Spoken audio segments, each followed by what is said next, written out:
dan salam sejahtera.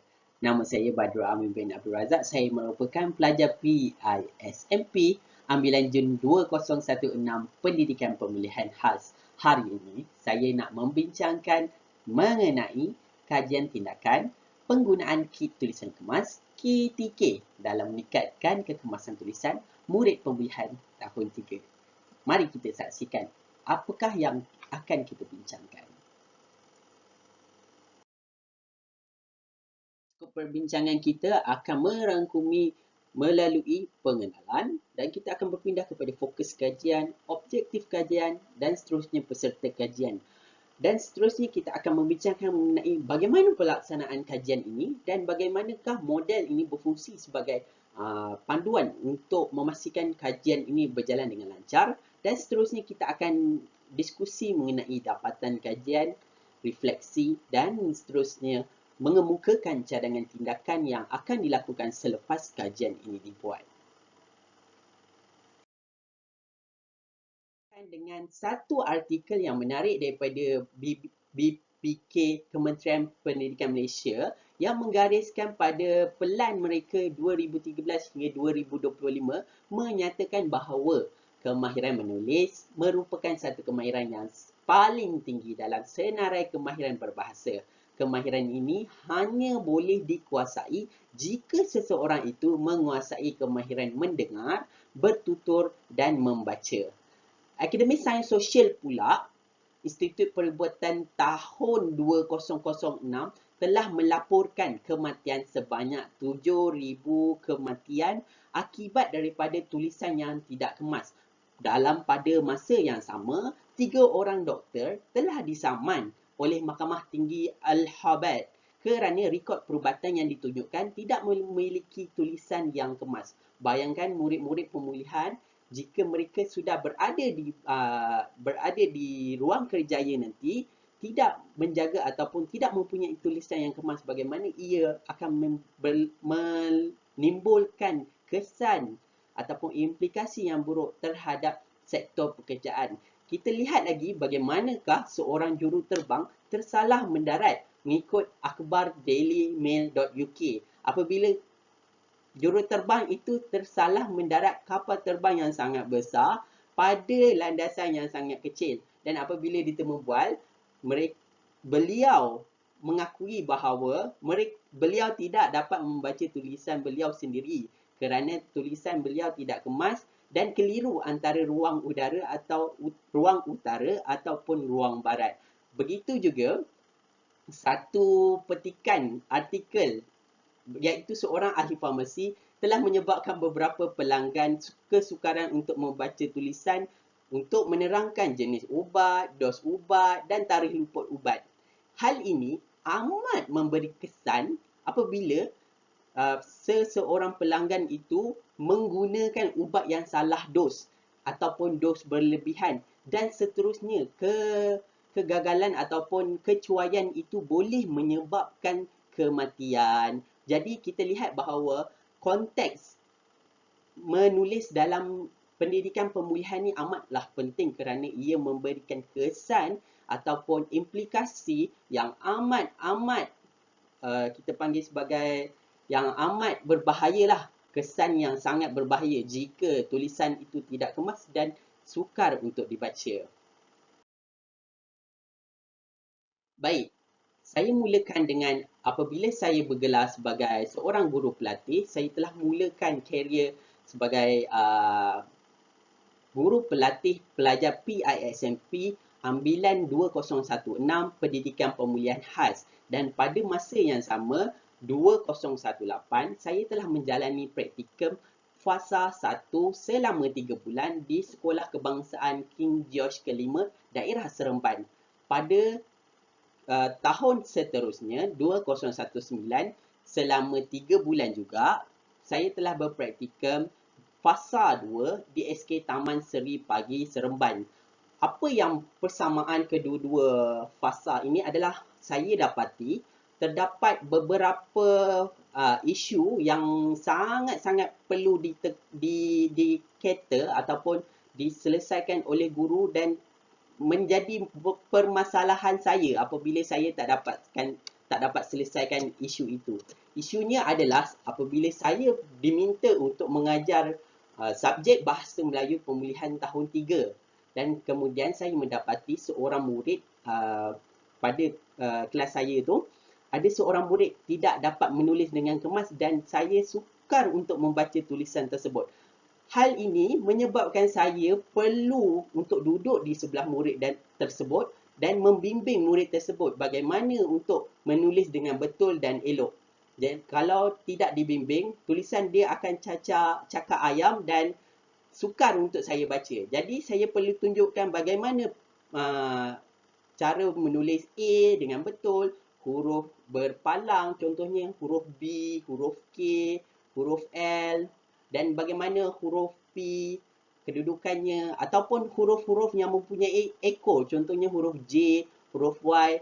Jadi, pada pandangan saya dan refleksi yang saya buat, hal ini amat membebankan saya sebagai seorang guru pelatih kerana saya perlu memberikan tumpuan yang lebih kepada murid ini. Sedangkan bimbingan saya sepatutnya sama rata dan sama adil kepada murid-murid yang lain. Disebabkan murid ini saya tidak dapat memberi bimbingan yang lebih kepada murid-murid lain. Jadi saya rasa masalah ini perlu diselesaikan dengan lebih efektif. Sebab apa?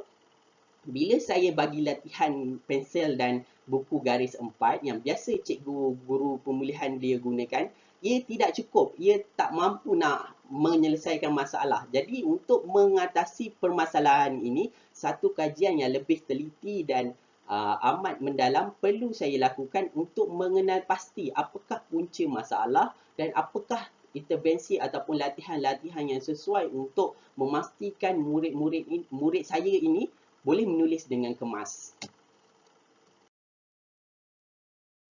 Pada peringkat awal, saya lakukan temu bual dengan guru pemulihan, iaitu saya bertanya mengenai apakah permasalahan yang berlaku dan hasilnya adalah murid memang sebenarnya tak boleh menulis dengan kemas sejak tahun 1.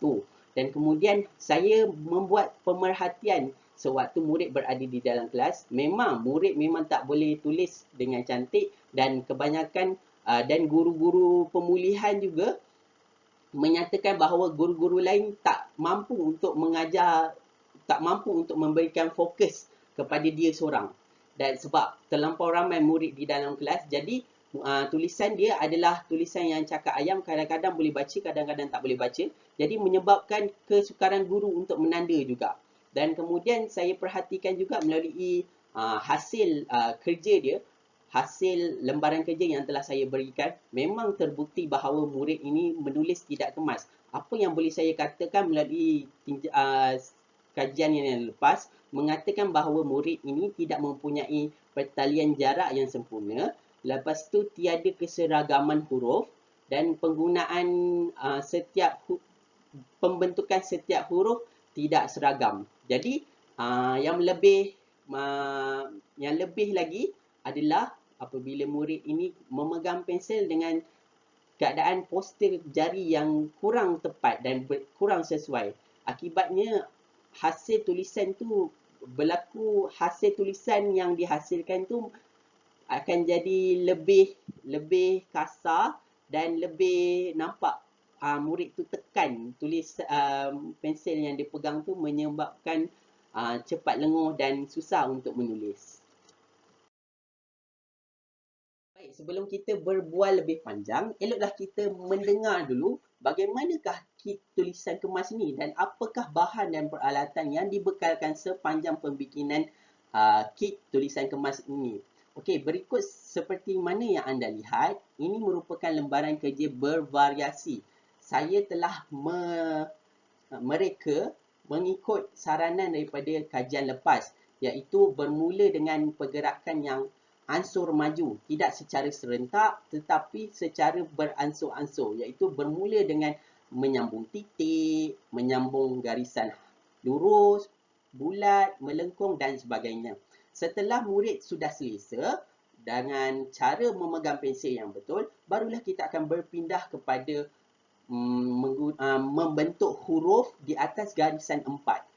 Di sini kita akan membantu murid supaya mereka boleh membentuk setiap huruf-huruf dengan sempurna dan betul.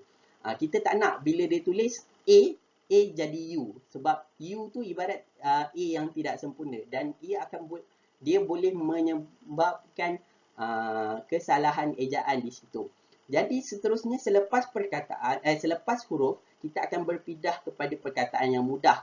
Contohnya satu perkataan ataupun dua patah perkataan. Selepas perkataan, kita akan berpindah kepada ayat dan selepas ayat, kita akan berpindah kepada tanpa menggunakan garis 4.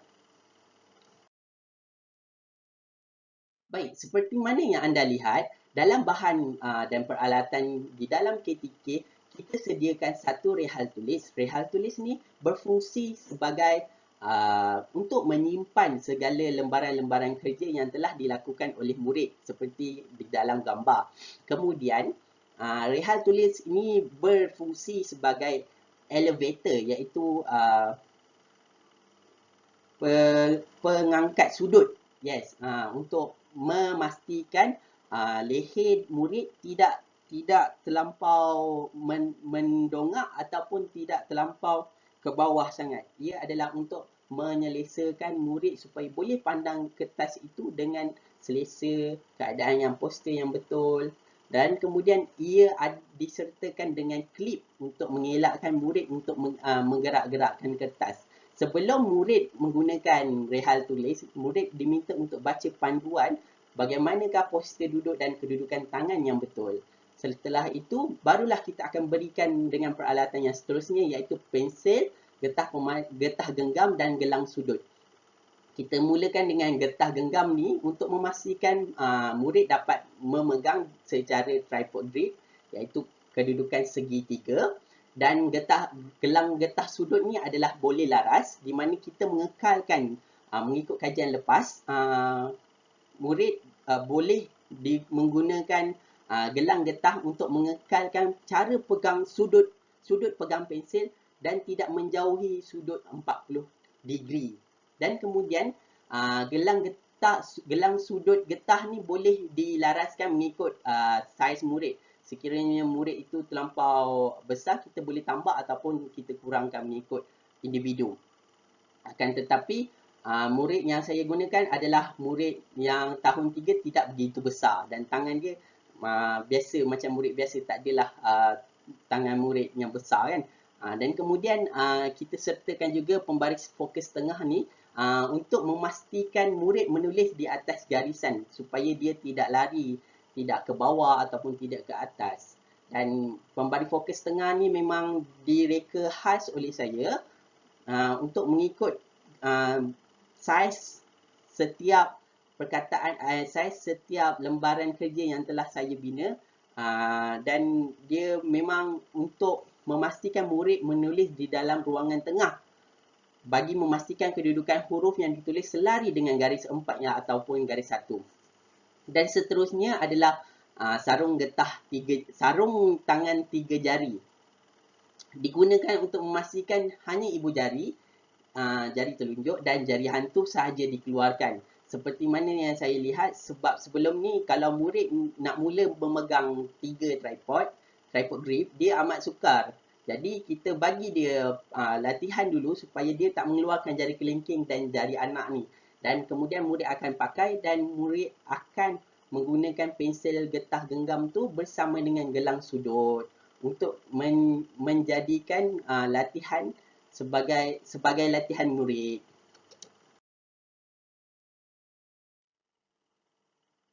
Baik, ini adalah fokus kajian saya. Kajian tindakan ini ditadbir oleh seorang pengkaji saja yang merupakan seorang guru subjek bahasa Melayu pemulihan. Kajian ini juga mudah ditadbir kerana hanya melibatkan saya dan seorang murid. Kajian ini akan digunakan kit tulisan kemas digunakan sewaktu pengajaran dan pembelajaran yang saya lakukan bersama peserta kajian. Dan kepentingan kajian ini adalah untuk menjadi alat bantuan bagi mengatasi masalah murid yang mempunyai masalah kekemasan tulisan pada peringkat awal. Murid pemulihan akan berupaya untuk memperkemas tulisan tangan dengan intervensi dan yang yang sistematik mengikut unsur maju. KTK juga membantu saya sebagai seorang guru menyelesaikan masalah kekemasan tulisan supaya tidak berulang kembali. Dari segi kawalan, skop kajian KTK adalah yang kecil dan tidak melibatkan tempoh masa tindakan yang terlalu lama.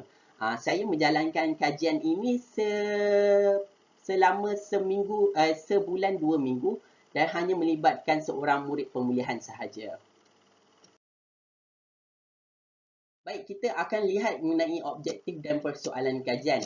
Objektif kajiannya adalah membantu murid pemulihan tahun 3 untuk menghasilkan tulisan kemas, tulisan tangan yang kemas menggunakan kit tulisan kemas. Persoalan kajiannya adalah bagaimana kit tulisan kemas dapat membantu murid pemulihan tahun 3 untuk menghasilkan tulisan yang kemas. Peserta kajian saya merupakan seorang murid lelaki, murid pemulihan tahun 3. Antara kekuatan dan kelemahan yang ada pada murid ini adalah, saya mulakan dengan kekuatan, murid ini menguasai kemahiran lisan yang baik, boleh menceritakan mengenai gambar dan mengaitkan dengan pengalaman yang lepas, keupayaan kognitif yang baik dan menjawab permasalahan soalan. Contohnya kalau saya bagi soalan mengenai bagaimana pengalaman awak waktu balik kampung, murid boleh menceritakan dengan baik. Dan seterusnya boleh membina ayat-ayat mudah sekiranya dibimbing. Akan tetapi beberapa kelemahan yang saya kenal pasti adalah murid ini masih tidak menguasai kemahiran ke-22 dalam bahasa Melayu pemulihan. Kemahiran ke-32 merupakan kemahiran yang paling tinggi, iaitu kemahiran membina ayat kompleks. Dan seterusnya, tulisan murid adalah kurang kemas dan huruf kecil dan huruf besar tidak seragam, menyebabkan saya sebagai seorang guru sukar untuk membaca jawapan murid. Jadi,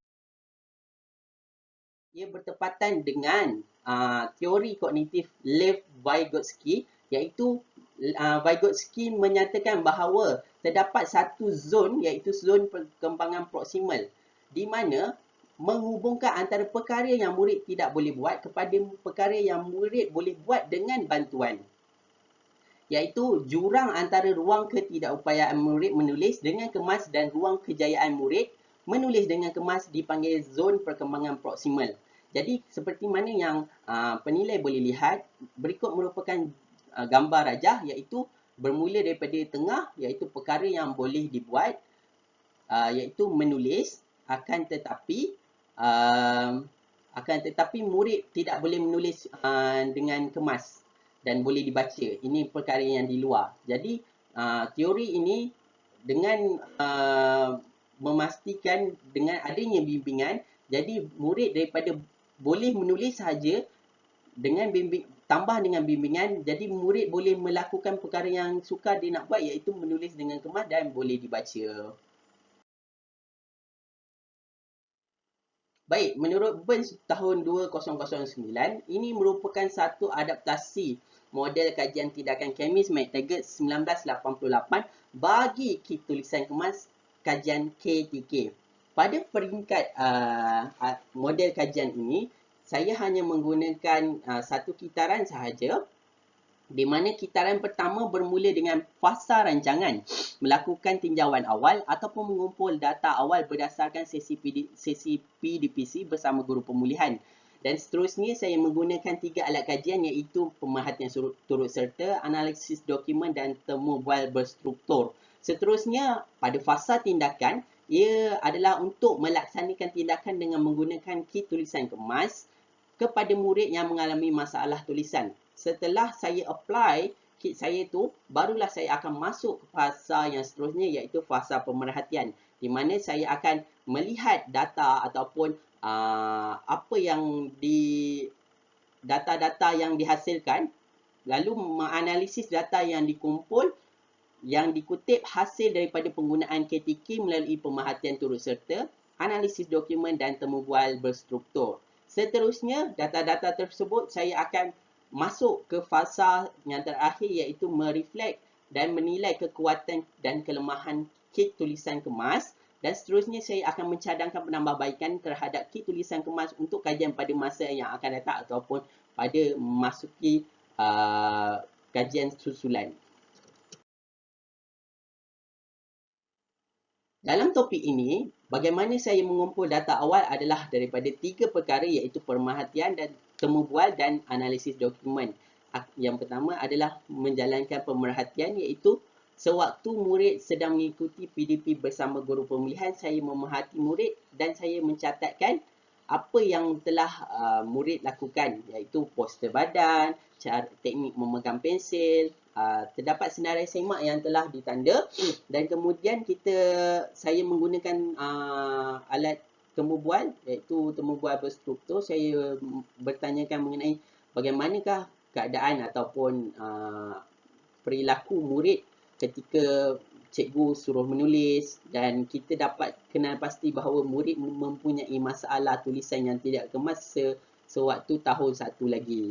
Jadi saya menjalankan temu bual bersama guru pemilihan terhadap masalah yang dihadapi oleh murid. Seterusnya saya menggunakan analisis dokumen iaitu lembaran kerja yang telah dihasilkan oleh murid sendiri dan menganalisis hasil kerja murid iaitu kita akan tallykan dengan ciri-ciri tulisan kemas. Adakah murid ini sudah menguasai kemahiran ataupun ciri ini ataupun belum. Setelah itu, saya akan membincangkan mengenai kaedah menyimak data iaitu saya menggunakan triangulasi kaedah. Triangulasi kaedah ni di mana saya meletakkan pemerhatian, temu bual dan analisis dokumen sebagai instrumen kajian saya bagi melihat tema-tema yang dinyatakan dalam setiap kaedah yang telah dinyatakan untuk meningkatkan kebolehpercayaan kajian ini. Jadi, untuk menjawab soalan kajian yang pertama, iaitu bagaimana tulisan kemas dapat membantu murid menghasilkan tulisan yang kemas. Pemerhatian turut serta menunjukkan senarai semak peningkatan kadar peratusan kekemasan tulisan, menunjukkan peningkatan dan hasil daripada lembaran kerja pun menunjukkan ciri-ciri kekemasan tulisan tu sudah mula dikuasai. Dan pada temu bual berstruktur yang saya jalankan pada akhir selepas kajian adalah menunjukkan tema ciri-ciri tulisan kemas telah wujud pada pandangan cikgu dan tulisan murid telah boleh dibaca. Ini adalah dapatan kajian yang saya akan bincangkan. Ada 3 dapatan kajian melalui instrumen, analisis temu bual, analisis dokumen dan pemerhatian. Untuk menjawab persoalan kajian 1, bagaimana tulisan kemas dapat membantu murid pemulihan tahun 3 untuk menghasilkan tulisan yang kemas. Dapatan kajian pemerhatian melalui senarai semak seperti mana yang anda boleh lihat, ada 5 aktiviti. Aktiviti pertama tak ada, kedua 33, 3 pun sama, 4 berlaku kenaikan 40 dan yang keempat adalah 50% dan yang kelima adalah 83.3%. Ini adalah aktiviti yang telah saya lakukan, aktiviti pertama, kedua, ketiga, keempat, kelima. Okey, jadi aktiviti ini telah diunjurkan iaitu aspek apa yang nak dinilai iaitu saiz huruf, jarak antar perkataan, kecondongan huruf dan menyalin perkataan ataupun ayat.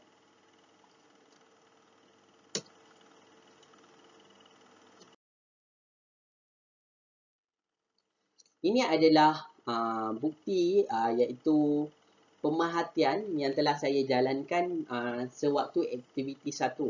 Aktiviti 1 adalah latihan sambung titik. Bahan yang dibekalkan adalah pensil, rehat tulis dan getah genggam selama 2 hari. Yang saya dapati adalah murid belum dapat mengekalkan postur duduk yang betul dan teknik pegang pensil pun masih belum dapat dikuasai iaitu tripod grip kerana murid tak biasa. Yang ini yang saya cakapkan apabila murid memakai tripod grip, dia biasakan jari kelingking dia ni pun pegang dan jari anak ni pun pegang. Jadi ia tidak begitu tepat dan saya perlu membuat penambahbaikan. Pada aktiviti kedua, bahan dan alatan yang dibekalkan adalah pensil, rehat tulis, getah genggam dan gelang sudut tangan. Ini dilatih untuk melatih murid punya sudut pegang tidak menjauhi 40 degree. Pemerhatian yang saya telah dapatkan iaitu murid telah boleh membiasakan menggunakan 3 jari akan tetapi sering keliru dengan jari yang ingin dipegang. Posisi pensil tidak mengikut sudut pegang yang betul, akan tetapi lama-kelamaan murid sudah boleh adapt ataupun membiasakan diri dengan sudut pegang yang sesuai uh, dengan apa yang dia nak tulis ketika waktu dia menulis. Dan seterusnya pada aktiviti ketiga adalah latihan garis 4 perkataan. Ini adalah saya tambahkan dengan bahan sama seperti yang aktiviti sebelumnya, cuma ada sarung tangan 3 jari dan tempoh ini adalah selama 5 hari. Pemerhatian yang saya lakukan adalah murid telah berupaya untuk mengekalkan tripod grip. Guru mendapati murid tidak menjarakkan setiap perkataan dengan konsisten, iaitu sekejap jarak, sekejap rapat, perlu padam, dan kemudian murid merasakan selesa dengan keadaan tulisan yang sekarang. Sebab apa jari yang kelingking dan jari anak ni tidak terkeluar dan menyebabkan murid rasa lebih senang. Oh, fokus dekat jari 3 jari sahaja. Ini adalah aktiviti latihan garis 4 iaitu ayat mudah. Sama juga, cuma saya dah tidak menggunakan lagi gelang getah sebab keadaan posisi pensil sudah selesa dengan tidak menjauh daripada 40 degree. Selama 5 hari, cuma saya tambahkan dekat sini iaitu penggunaan pembaris fokus. Pembaris fokus ni adalah untuk memastikan murid menulis dalam garisan yang betul dan tidak menyengit ataupun tidak terkeluar daripada garisan. Jadi apa yang saya lihat, murid boleh menulis huruf kecil, huruf berekor dan huruf yang bertangkai dengan betul. Guru cuba untuk tidak lagi gunakan gelang getah dengan sudut pegang murid kerana murid dah rasa konsisten dan selesa. Seterusnya pada aktiviti kelima, iaitu latihan garis 1 ayat mudah, yang saya berikan adalah hanya pensil segitiga dan pembaris fokus.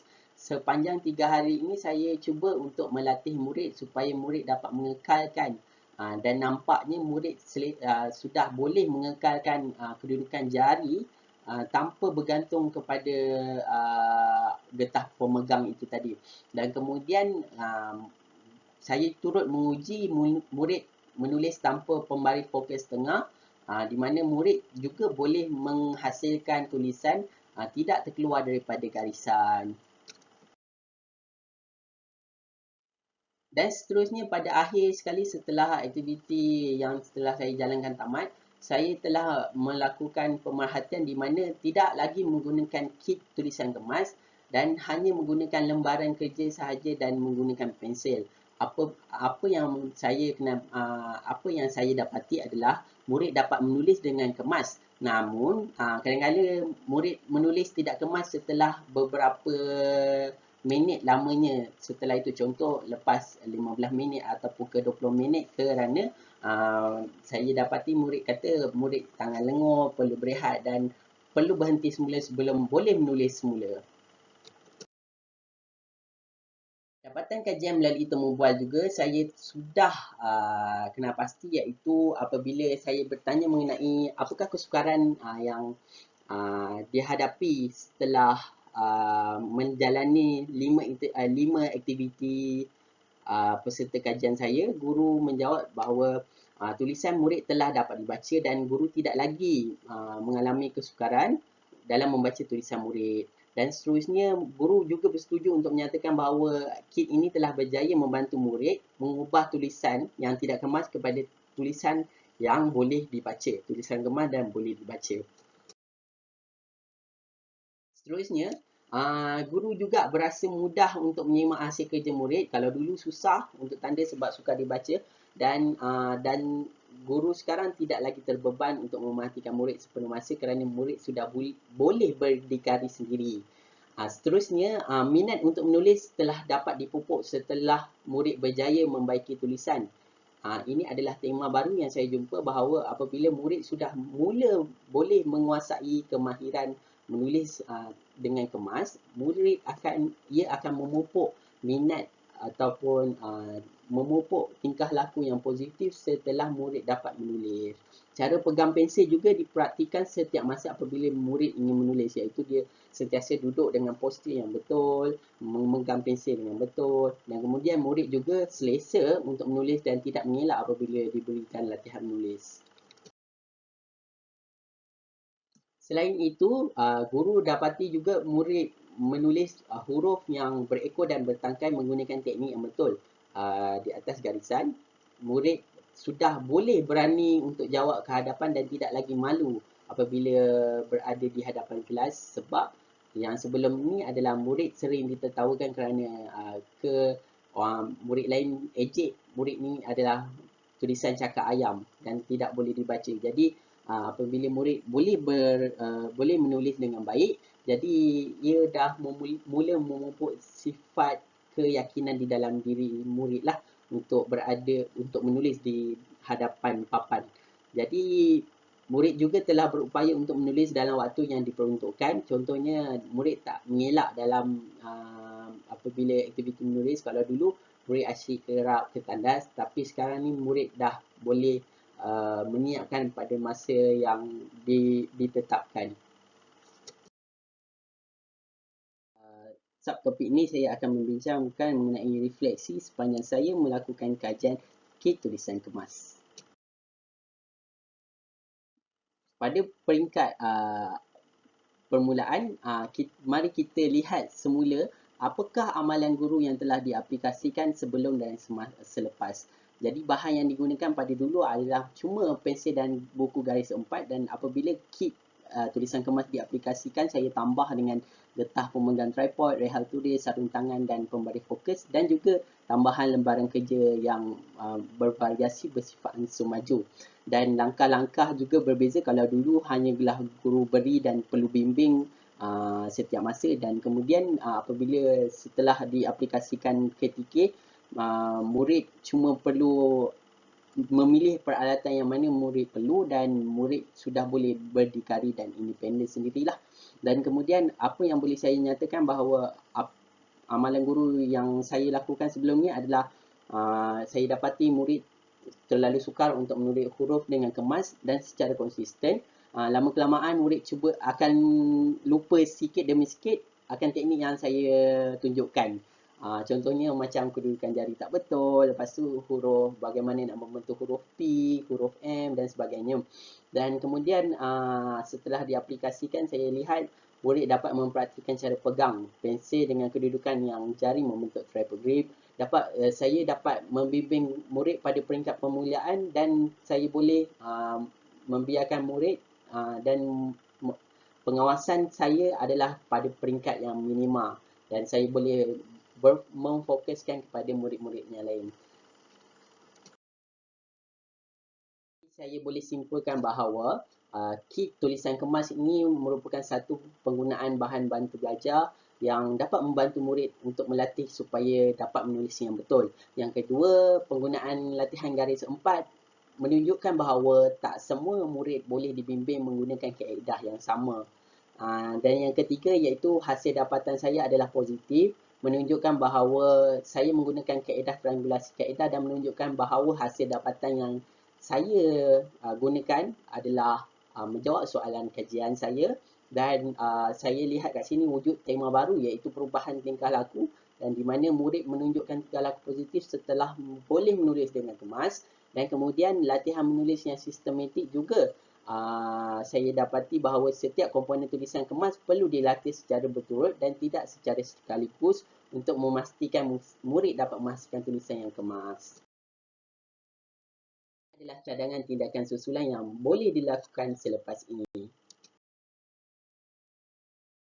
Terdapat 3 tajuk cadangan yang boleh saya kemukakan, iaitu tempoh kajian yang lebih lama.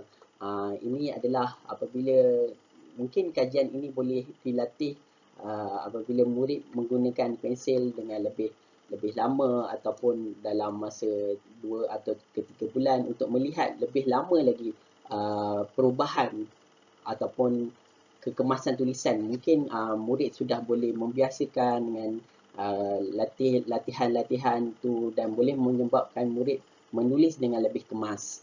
Yang kedua adalah melaksanakan kajian, memfokuskan alat tulis selain pensil, contohnya marker pen atau pen.